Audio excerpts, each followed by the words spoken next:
I'm Sergey Bratis. This is Rebecca Shapiro, who did all the work. I am a research assistant professor at Dartmouth. She is a PhD candidate in our lab. You know, for who we are, well, you know, we're here from the frozen north, the northern Appalachia, and it's a live free or die state. This talk will be, as Travis just brilliantly introduced it, about the deep magic that is being used everywhere whenever a program runs and is severely underappreciated, as any deep magic is. So what we're going to show you is that there is enough power in just the linker loader to be borrowed to write in the ELF metadata, just in ELF metadata, not malformed or anything, any program you might care to write. Any transformation of your process memory, any transformation of your runtime that you care to do. Which is to say, it's Turing complete, it's got loops, and Beck's built it. The interesting thing about this is, besides illustrating a philosophical principle on which I will expound profusely in just a few moments, it happens before memory protections are set, and it doesn't care about ASLR at all. Because this is the linker loader, this is the thing that finds the dynamic symbols. It's the keeper of the names. And ASLR is nothing to it. So with that in mind, you know, I'm sure you can find some interesting obfuscation, offensive, defensive uses of this thing. We're going to talk about the general mechanism and what it teaches us about what our operating systems really are. Because this is what hacking is about. There is the computer as taught and programmed, and then there is a computer as it exists, really. We find that computer through exploiting it. If your system has not been exploited, you don't understand it. And exploits these days are no less than programs running on the target. They come in encoded as crafted data, although there are other delivery methods, but this is the most common. And they reliably cause the target to run a computation that it was never intended to run. It happens to do that by leveraging a bug, an error, a feature.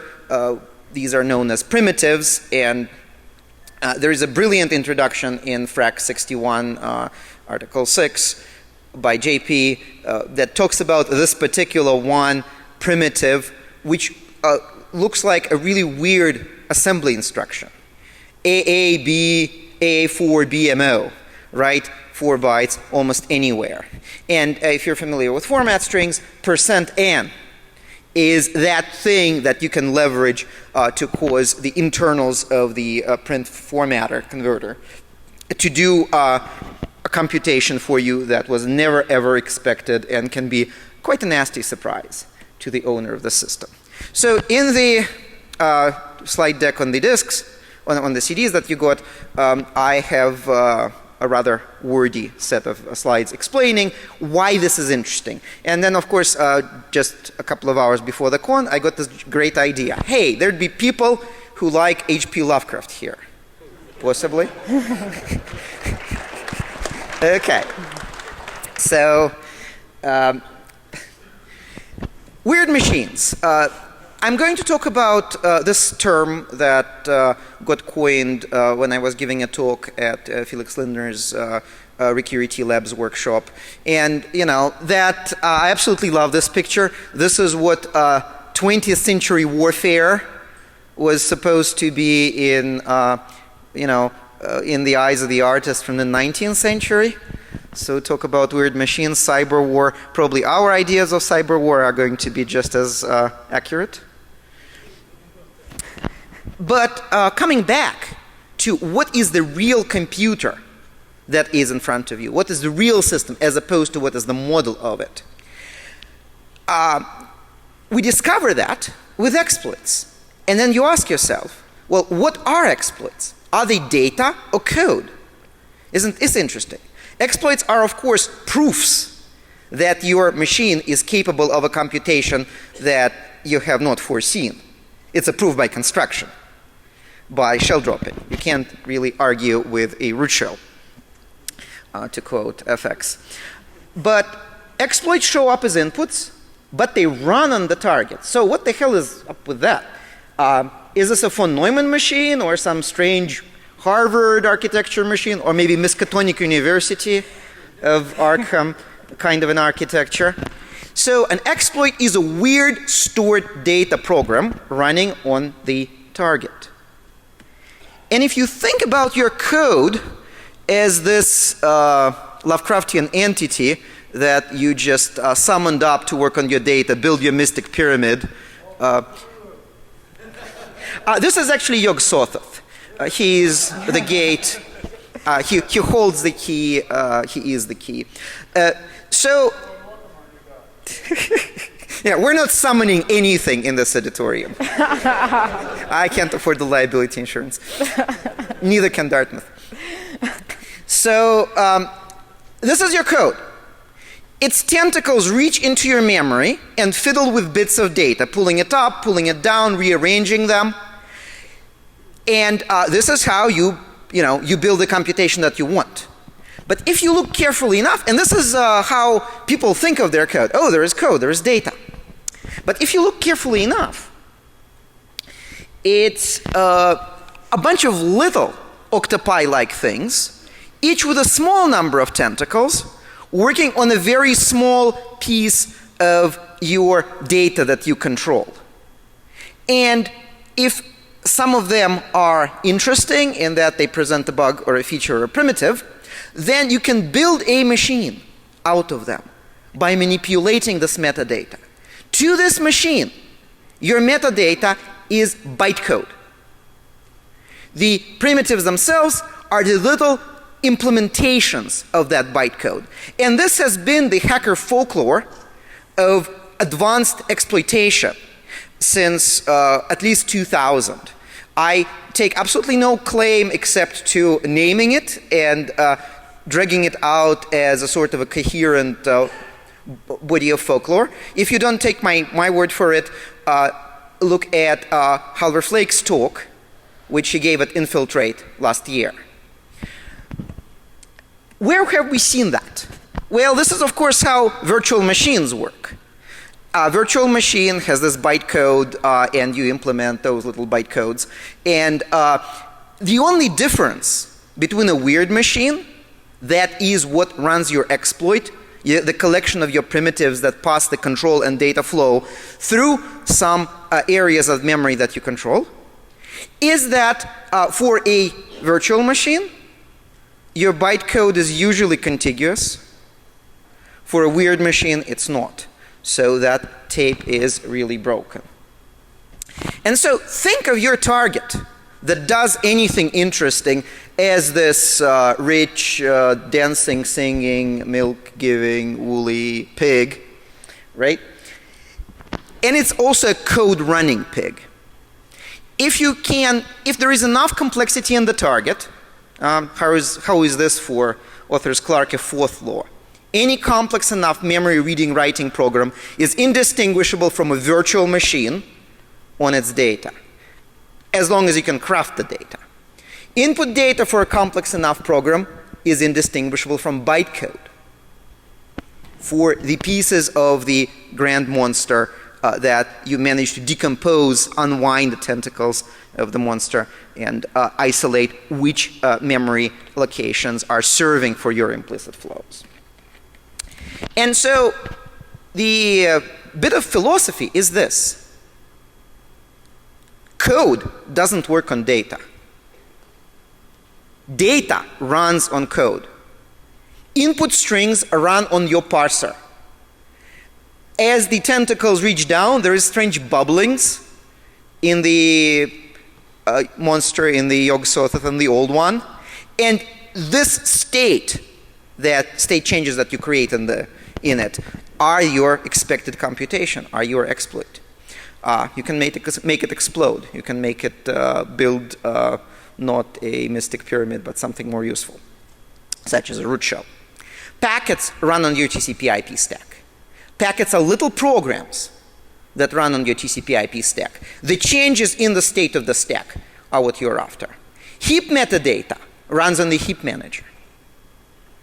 Format strings run on the printf.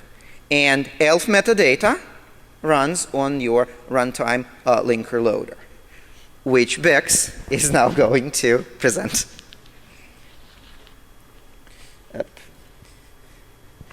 So think of this entire folklore as bringing the idea that you're programming weird machines when you're exploiting something. And this is all over the place, really. This is the art of borrowing code and chaining up the primitives and creating, setting up, instantiating, and programming the weird machine. We're showing you a weird machine that's there and that's well formed, but would love to see its uses for more interesting purposes. With that, Bex will take you through the wonderful world of ELF. Thank you, Sergey. The magic forest. So I'm just going to try, there's a lot of information I want to give you, not enough time, so I might end up skipping. But I really just want you to get an idea of what's going on, and you can continue if you're interested. Look at the code, I'll post a link. I'm going to start off, talking about the ELF's, what it is, the linker and loader, and so forth.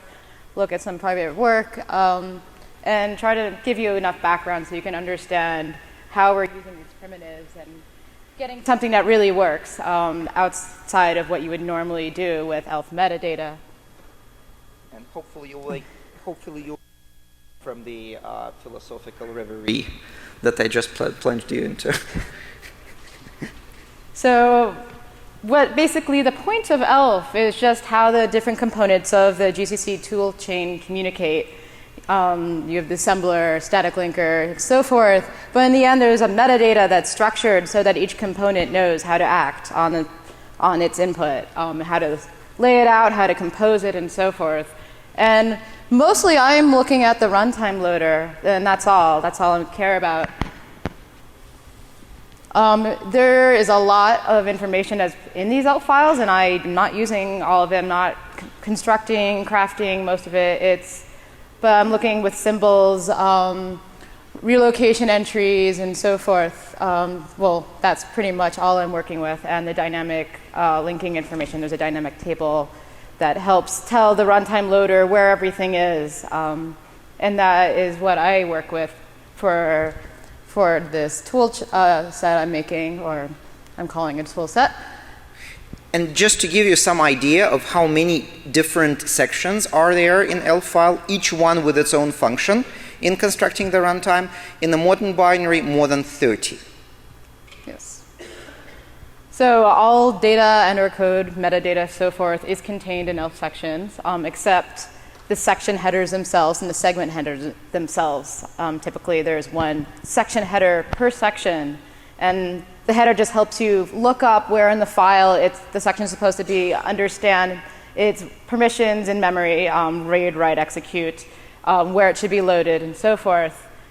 And most sections contain either metadata and is a table of the same type of metadata in a single section, null terminated strings for the string table, mixed data, something statically allocated, and the code itself, which is called text.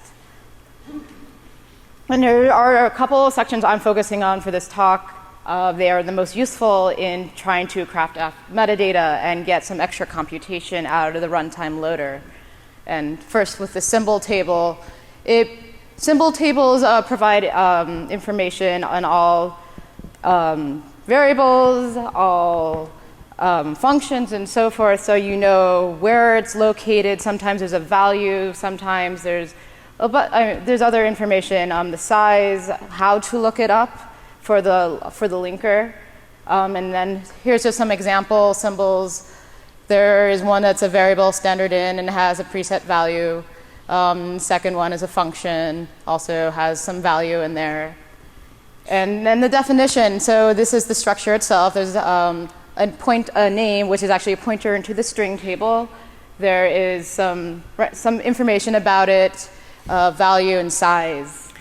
And if I may.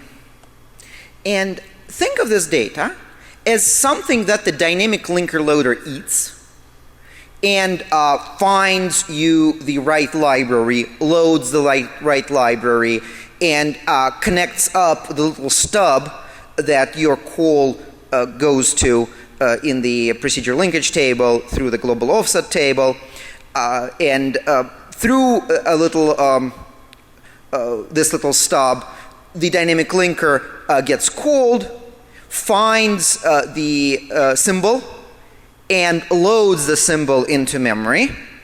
And since the lookup is actually by name, there is a little hash table involved in that, and it just jumps around that hash table until it finds the match, so that it knows what symbol is there to be loaded. Now, the thing about this is that the complexity of these operations is pretty damn high, and it starts resembling your Lovecraftian old one, or that woolly singing milk giving pig. And so the question is, should we manipulate that data? What can we get? And I'm not really talking about buffer overflows. Assume that it's perfectly legal. It's just that some of those offsets are going to be pointing at other structures. And think of my own grandpa in the process. By creating this assortment of interlinked data, you can actually drive this thing into insanity or into executing any given program. So I will continue. As we like to say, however, the ELF metadata is just, in our vision, in the way we see it, it's the static linker's love letter to the runtime loader.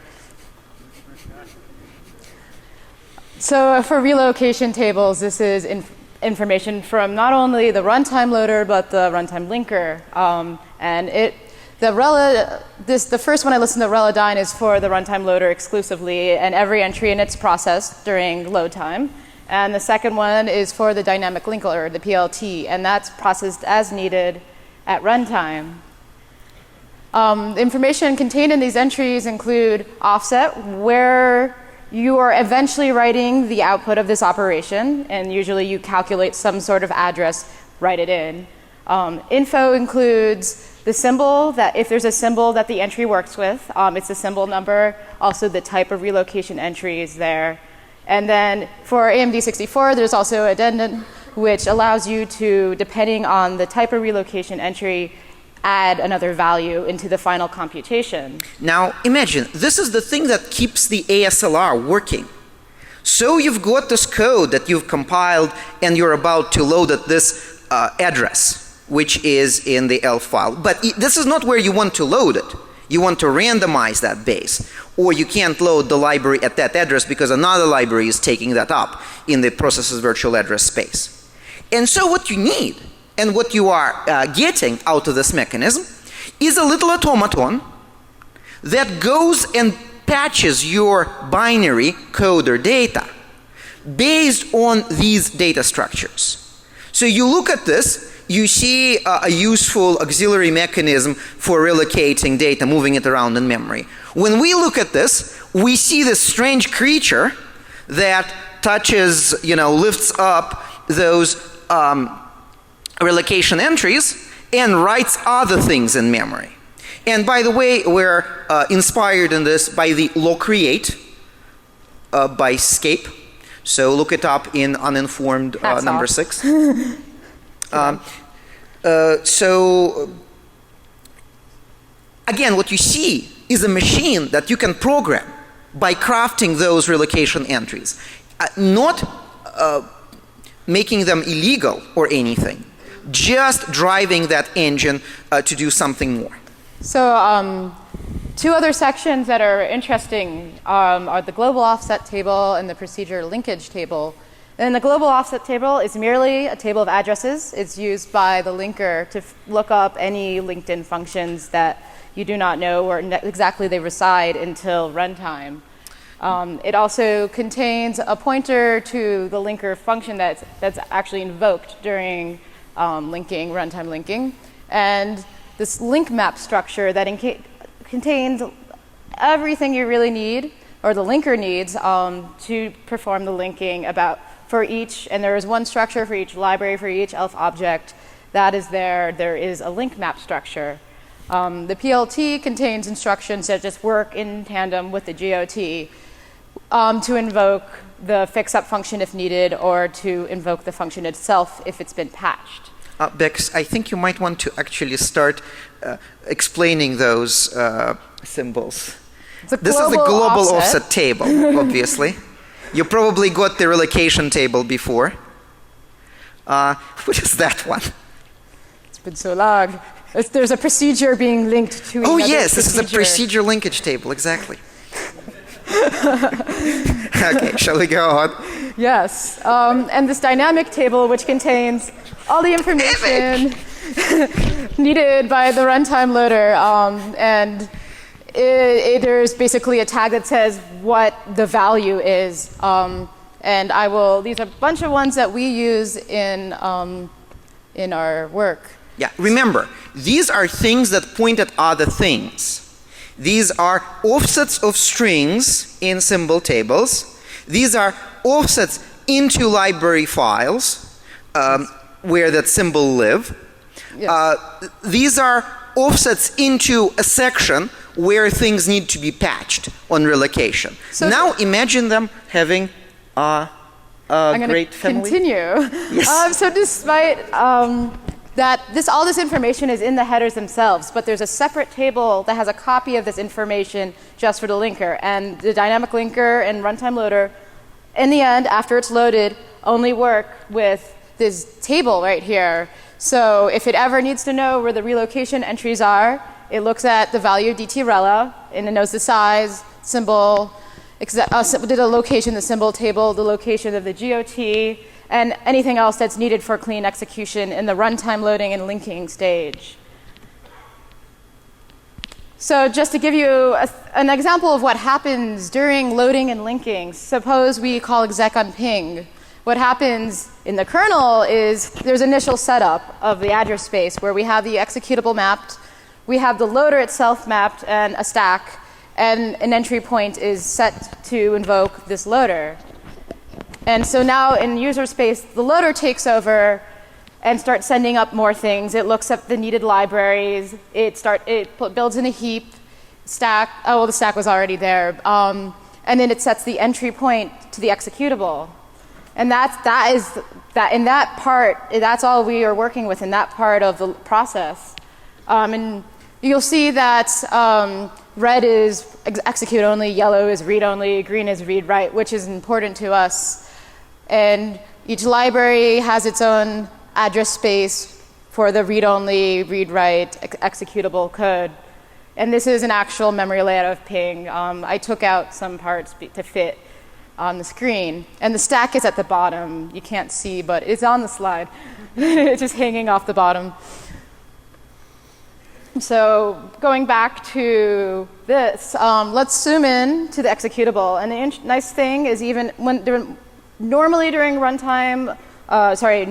execution, even if you have ASLR, you have to actually put in extra compilation options to get the executable itself to be mapped in a different location. But I haven't really run into that. Like even with ping, which is something that's set UID root, the executable is always mapped to the same spot, at least in Ubuntu, that version that I was working with. So if we zoom in and see what's there, all these sections I was talking about are mapped in. Some in read, execute only space, some in read only, and global offset table and data, so forth in read write. And then something to note is the dynamic table itself. During the relocation process, I have found that I can write to it. I haven't actually looked to see at what point it's read only, but after everything is set up, this dynamic table is read-only. So in our perspective, we are interested in these entries that we see, the symbol table, the relocation entries, and so forth. And the GOT we're interested in, which is actually writable. But then there's also the metadata, these link map structures, which is actually part of the linker loader memory and heap. And so these link map structures is what we end up working with to do what we need. This is not the entire structure definition, just things that we end up working with. It contains the base address of where the library is loaded. It actually contains pointers to the dynamic table entries that we're interested in. It contains a bit to say whether or not it's been relocated before, and some other things that we end up working with just to get this code, this engine working as something that's Turing complete. But I won't go into details. And then also, since every ELF object that's loaded has its own structure, it's in a doubly linked list, and so there's next and previous pointers in each link map structure, and that's how they're ordered in how symbols should be looked up. So there are fun ways to craft ELF metadata, and Mayhem in FRAC 61.8, as we used it to inject object files. You can intercept library calls to run injected code, and so there's been work by Caesar and Mayhem in that. Resident in attacker-built library, so you can inject code into a library and get that loaded either by playing with some environmental variables, LD preload, or you can play with the ELF structure itself and put another entry in the dynamic table. And this is the point. You do not understand those structures until you make them do something interesting. Yes. Then you actually know what the code behind them, what that automaton is doing when it's getting that data. And so cheating the ELF by the grug, I totally recommend. This is a classic that explained this for the first time, and this was for the longest time the most detailed excursion into how these things really work.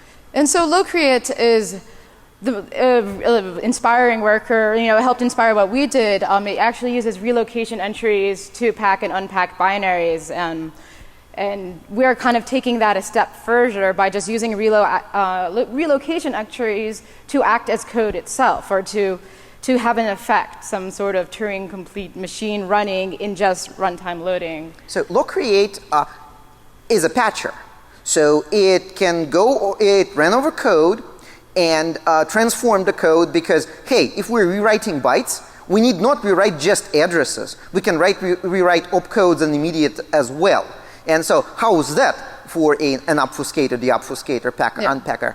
But let's build something bigger with loops and branches. However, in the tool chain we're working with, the text section is actually not writable by the time relocation entries are processed. So he was working with PE, and it worked. So here's our warning. I actually am proud to take a little note off of this. Yesterday I got it working with ASLR, with when the libraries in the stack are randomized, but this is specific to our architecture that we're using, AMD 64 on Ubuntu. There's no reason that it won't work on others, but the details are specific to this. So first off, we need our symbol table and relocation entries in a place that we can read-write. Normally it's in read-only, so we inject it using the AirC toolkit right there below the data, and there's space there, and it's a great toolkit and takes care of any rewrite, updating the headers for us. So for the relocation entries that are used, there's lots of them, and we only need 3 to do what we're doing. There's copy. And basically what it does is it acts as a memcopy, and you provide this, you give it a symbol, and the symbol value is treated as a pointer where to copy from. The symbol is also, you get the size of how much to copy, and then you copy it to the offset specified in the relocation entry. There's another version where you give a symbol in an offset, and it looks at the value in the symbol and copies that over into the offset. And it adds an addend if there's one, and the base of the library. Since we're working in the executable, the base is always 0. It's been, unless it's actually randomized, it's mapped to well, it's actually not 0. It's, I believe, like 40,000, but so yeah. If this doesn't look like bytecode to you, then I must have confused everyone. Yeah, I mean, these look like opcodes to me. I'm not sure about anyone else. And then, so the last one, relative, where it doesn't use a symbol, it's just add-on plus a base if there's one, and you write it into the offset specified in the entry. So we have arithmetic. Close. We do have arithmetic. That's very straightforward. Another thing we use is these indirect functions that are supported by the runtime loader, and these are special types of symbols in which the value of the symbol is actually some function that runs, and whatever's returned gets written into the offset. And we found it useful. Because you need branching. Normally here I'd have the video, but a lot of you saw it already. Many, many years ago. Yeah, you don't want to hear me sing. So what did we do? We decided to find the simplest, most annoying programming language to work with and implement that in these relocation entries. So traditionally, there's 8 instructions. There's a notion of a tape and a pointer into this tape, and you can write increment, decrement values, and test and branch and output byte. So you have standard out or printf or whatnot, or you can read in a byte, get char. But we actually are not worrying about those two because no one ever talks to the linker loader, and I can imagine implementing it, but that's not in our version. So as an example, if we do plus angle bracket minus, so we increment the byte at the pointer, we move the pointer, and then we decrement the byte, this is what happens. We increment the byte, the tape pointer, it gets moved, we decrement. And it's fairly straightforward. It's just really hard to write anything useful in because that's hello world. Yeah. You know, think of it as the Turing machine, but more fun. Or more tingling in your brain. Fun, you know. So this is sort of the process of compiling brainfuck into ELF metadata. You have an executable that you specify. You have your brainfuck source. And there is some configuration that you need to do. And I've automated it as much as possible. You invoke this compiler, and you get just another executable. And that's it. You hand it to the loader. So first of all, you write your exploit in brainfuck, okay? Actually, you can compile to brainfuck from C or your favorite functional language. I feel like we'll hit some limits, though, on size. It's not the... we can do better. We can optimize, but... Oh my God, it's full of symbols. Yes. Well, it's full of relocation entries. Too, right? So this is the configuration.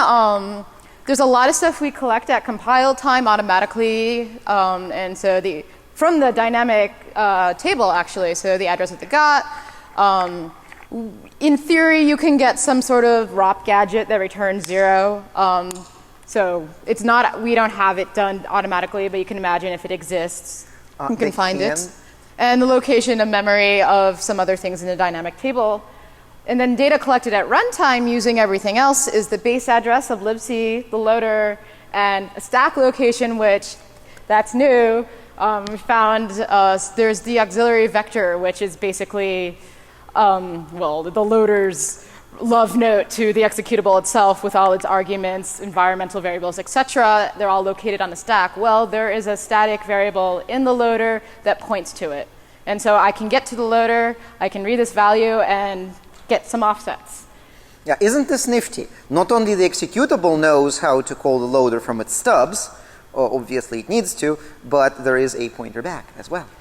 So I am not giving you the full setup. You need to read the code for that. I'm trying to simplify things, but to the basics of what you need for brainfuck, there's more you need if you wanted to execute cleanly, in that you have your brainfuck execute in the metadata and then have your executable itself complete. There you need more than just this, and I put a little note at the end. So for the symbol table, we inject a couple symbols, the address. There's one that holds the address of the tape head, or wherever the tape head is pointing at. A copy of the tape head value, an address of, an address of this symbol, the copy of the tape head value that we need so that we can do some copy operations. Yeah. So observe, the tape is now the tape is now spread through the ELF metadata. But that's okay, because you see an RTLD, I see a bytecode interpreter. Yes, and so sorry, the last symbol is just the ROP gadget that we need, something that returns 0, an address of that. And for the relocation entries, we actually have, before the instruction starts, we have some setup that's needed so we can clean up, and so we can find all these base addresses of libraries. And then we have all the instructions.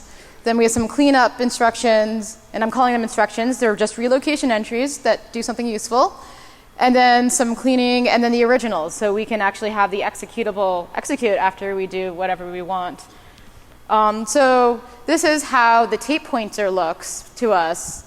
We have our 2 symbols that we need, the address the tape head is pointing at, and a copy. And just as a note, anything on the tape needs to be in read-writable memory. And yes, and not just the tape, though, the relocation symbols as well, because we edit them on the fly.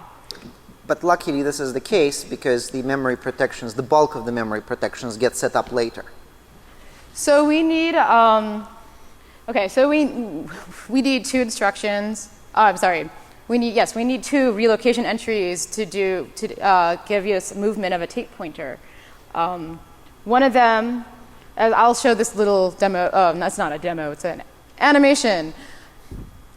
So first we calculate, we have the offset of tape pointer value, basically the next symbol down. And then we have, so we can start writing to it and copy it over.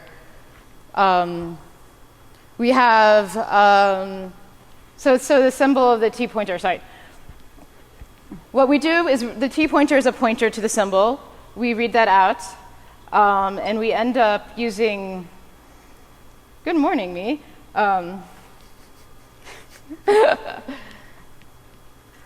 So yes. What happens here is,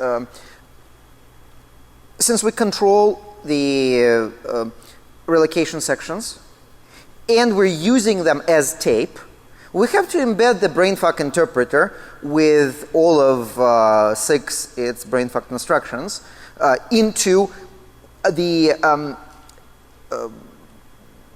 pieces of code that work on the tape. Luckily, we can craft those entries. Luckily, we can craft those entries to point at other entries so that we can start building loops and branches. So instead of actually giving you a step-by-step, since we're low on time, I'm going to just point out some interesting things. So in addition to subtraction, we end up having to rewrite one of the relocation entries to get this done. To do unconditional branches, we realized that when the relocation entries are processed, it actually steps through this link map structure and goes to the previous one and moves to the previous one. So what we need to do is set the previous to our current, so we can start processing relocation entries in ourselves again. So we have goto, yes. Right?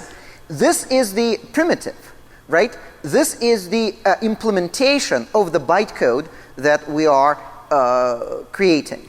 And the fact that a particular pointer is pointing and then is being followed to the next primitive enables us to do looping. Yes. And so we have to do some extra work to make sure it loops again, because after the first time memory permissions are set, it doesn't try to relocate twice. And that sets some permissions, so we can't rewrite ourselves again. But we use this little chunk right here to end up clearing out this relocated bit, so it will process itself again later, which is very nice. And so we have loops. And we also need to rewrite some of the relocation, the dynamic table entries to point to where it should go next and the new size of the relocation entries that we're processing.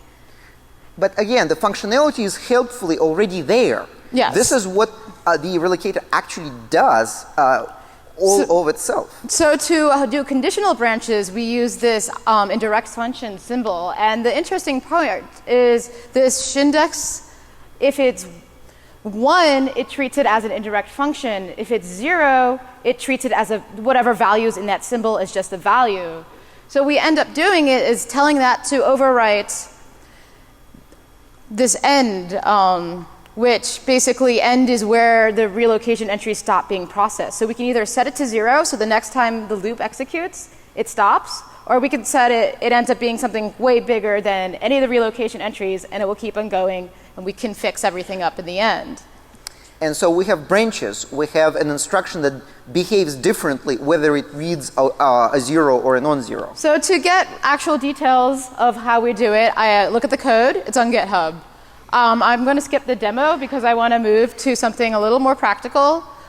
We injected a backdoor into ping. And so by doing this, we don't use the brainfuck. We actually create our own primitives to start following pointers. At a known place is a pointer to the link mech structure of the executable, and from there we can start finding where the libraries are, and from there we can figure out what addresses to write into the global offset table. So when the functions are invoked, it invokes what we want instead of what the linker tells it to, since there's a value there. And so what happens is we rewrite the symbol over and over and update the value through these relocation entries and how they work with the symbol. And what we end up getting, we can get the base address once we get where the link map structure is itself. And from there, we can find any function in the library that we're linking. And so I do want to demo this. And the version of ping that I have has this interesting argument, this type. And I actually have, the way we work this is we tell stircase comp to exec instead. And that's how we can get a shell. And we also need to tell it not to set UID back. Ping is set UID root, and then eventually drops privileges. We can trick it into not dropping privileges. So your output is all of your memory space in the process. And you can rewrite it any way you like. So why not rewrite it to give yourself root when a particular option is invoked? So instead of giving a live demo, because I'm a bumbling idiot when it comes to typing, here is a video pre-recorded demo. And you can't read it, but that's fine. So I'm just showing that there's this type that we're playing with. And we end up, so first we compiled our new relocations entries into there, and we set UID ping, so, because it needs to be set UID. And when you run it, normally, this is running at double pace, I don't know why. I must have changed something. So let me pause for a moment. Well, you're a fast typer. So let me pause. So ping works normally with the new relocation entries. Or at least you can ping normally. There's probably some other things that might break, but you can ping normally. But when you put in -t and then we just give it backdoor.t .shell, it just invokes bash without any arguments. It's just otherwise you get crap in there because we are not using the properly. But what happens is once you invoke it with this, suddenly it calls exec on backdoor.shell, and we prevented the root privileges from being dropped, and now you have a root shell. And we go on to just show that there is no difference in the code itself. And since it's in double time for some reason, maybe we'll have time to see this. There are differences because there's different sizes. We injected metadata. So SHAs are different. But the code itself is not. We only inject metadata. And I am going to probably not let this finish running. I'm going to skip ahead a little bit. So yeah, I you'll can trust show us that if you dump out anything that could be disassembled, and compare the disassemblies, they are exactly the same. The only difference, and all of the program compiled to rewrite your memory at runtime, is in the ELF metadata. So there's difference in, so the left side is our injected version, the version of ping with the injected entries, and the right side is the original. And so the original entries are still there. Ping still executes, but before all of them are our injected ones. And the same goes with the symbol table, but we inject our symbols after the original symbols because everything is referenced from the beginning of the symbol table, and we don't want to mess with the linking that it needs.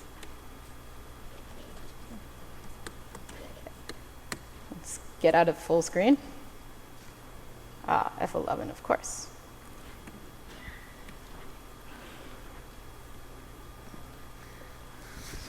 So that's sort of everything in a nutshell. Again, I suggest going to our website, but we'd love to. I need to thank Sergey for leading this, and Sean, who's my actual thesis advisor at the moment, for putting up with me not doing the work he wants me to do, and Greg Q for doing a lot of great work, and the Eracy toolkit for allowing me to inject relocation entries, Mayhem, Scapey, and then the Noun project where I got all these cool little things.